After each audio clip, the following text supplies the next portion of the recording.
నిర్మల్ జిల్లా బాసర శ్రీ జ్ఞాన సరస్వతి అమ్మవారిని దేవాదాయ శాఖ ప్రిన్సిపల్ సెక్రటరీ శైలజ రామయ్య దర్శించుకున్నారు. వసంత పంచమి సందర్భంగా అమ్మవారికి పట్టు వస్త్రాలను సమర్పించారు. శుక్రవారం వసంత పంచమిని పురస్కరించుకొని రాష్ట్ర దేవాదాయ శాఖ ప్రిన్సిపల్ సెక్రటరీ శైలజ రామయ్యకు ఆలయ అధికారులు ప్రిన్సిపల్ సెక్రటరీకి ఘనంగా స్వాగతం పలికారు.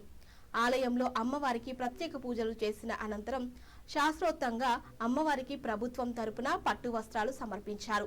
అర్చకులు ఆమెకు ఆశీర్వచనాలు తీర్థప్రసాదాలు అందించారు. అనంతరం ఆమె స్టార్ 9 న్యూస్ ప్రతినిధి నర్సూరి భీమరావుతో మాట్లాడుతూ ఎంతో ప్రఖ్యాతి చెందిన బాసర ఆలయానికి దర్శనానికి రావడం సంతోషకరమైన విషయమని అన్నారు. ప్రభుత్వం ఆలయాల అభివృద్ధికి కృషి చేస్తుందని తెలిపారు. వసంత పంచమి పర్వదినానికి సంబంధించి భక్తులకు ఎటువంటి ఇబ్బందులు కలగకుండా అన్ని వసతులు కల్పించామని పేర్కొన్నారు.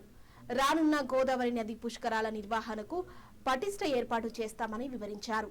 200 కోట్ల రూపాయల నిధులతో బాసర అభివృద్ధికై మాస్టర్ ప్లాన్ రూపొందిస్తున్నట్లు వివరించారు. దేవాలయాన్ని మరింత అభివృద్ధి చేస్తామని తెలిపారు. ఈ కార్యక్రమంలో నిర్మల్, ముదోల్ ఎమ్మెల్యేలు ఏలేటి మహేశ్వర్ రెడ్డి, పవార్ రామారావు పటేల్, బైంసా సబ్ కలెక్టర్ అజ్మీరా సంకేత్ కుమార్, ఆలయ ఈవో అంజనాదేవి, సర్పంచ్ వెంకటేష్ గౌడ్, ఇతర అధికారులు తదితరులు పాల్గొన్నారు. రోజు సరస్వతి అమ్మవారికి వసంత పంచమి రోజు సరస్వతి పూజ కూడా చాలా చోట్లలో చేస్తారు. ఈరోజు మనకి బాసరకి సుమారు 1.5 నుంచి 2 లక్షల మంది కూడా రావడం జరుగుతుంది. మరి మన రాష్ట్రంలో అండ్ దక్షిణ భారతంలో ఏకైక సరస్వతి దేవాలయం ఉంది. కాబట్టి ఈ దేవాలయానికి చాలామంది అమ్మవారి నమ్మకంతో జ్ఞానం వస్తుంది అని అక్షరాభ్యాసం కూడా ఈరోజు చాలామంది వచ్చి వాళ్ళ పిల్లలకి ఇక్కడ చేయడం జరుగుతుంది.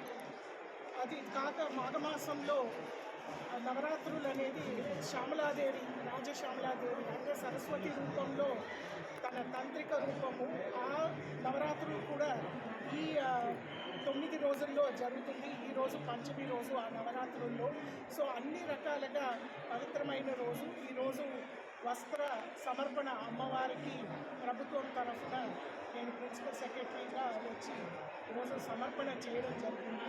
మరియు గోదావరి పుష్కరాలు కూడా వస్తున్నాయి.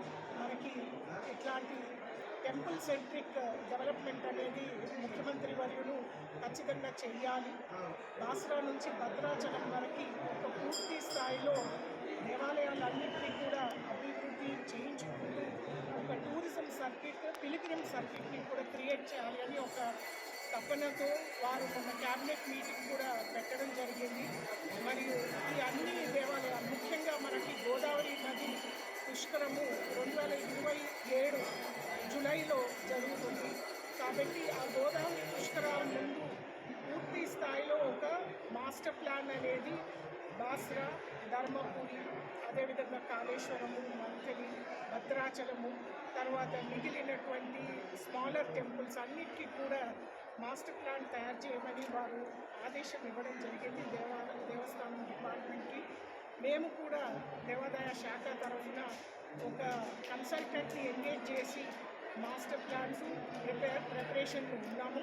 ఈ మాస్టర్ ప్లాన్స్ అన్నీ కూడా సుమారు మార్చి నెలలో గవర్నమెంట్ అప్రూవల్ తీసుకొని పనులు అనేది మొదలు పెట్టిస్తాం. ముఖ్యంగా ఘాట్ డెవలప్మెంటు, తర్వాత టెంపుల్ ఇంప్రూవ్మెంట్స్, తర్వాత భక్తులకి సంబంధించినటువంటి వసతులు, అమ్యూనిటీస్, ప్రసాదం కౌంటర్ ఉండొచ్చు, అకామిడేషన్ ఉండొచ్చు, శానిటేషన్, టాయిలెట్స్, తర్వాత ఇతరితర కార్యక్రమాలు చేసుకునే గదులు, ఇవన్నీ కూడా మేము ఫైనలైజ్ చేయబోతున్నాము. మన బాసరా దేవాలయానికి సుమారు ఒక 200 కోట్లతో ఆల్రెడీ డ్రాఫ్ట్ మాస్టర్ ప్లాన్ అనేది రెడీ అయ్యింది. అది కూడా ఇక్కడ క్షేత్రస్థాయిలో ఒక పూర్ణంగా ఒక డిస్కషన్ అనేది జరగాలి. ఒక వచ్చే 2-3 వారాల్లో ఆ డిస్కషన్ కూడా చేసి ఆ మాస్టర్ ప్లాన్ని కూడా ఫైనలైజ్ చేసి ప్రభుత్వానికి పంపించబోతున్నాము. ఖచ్చితంగా మనకి బాసరా దేవాలయము చాలా ప్రసిద్ధమైన దేవాలయము.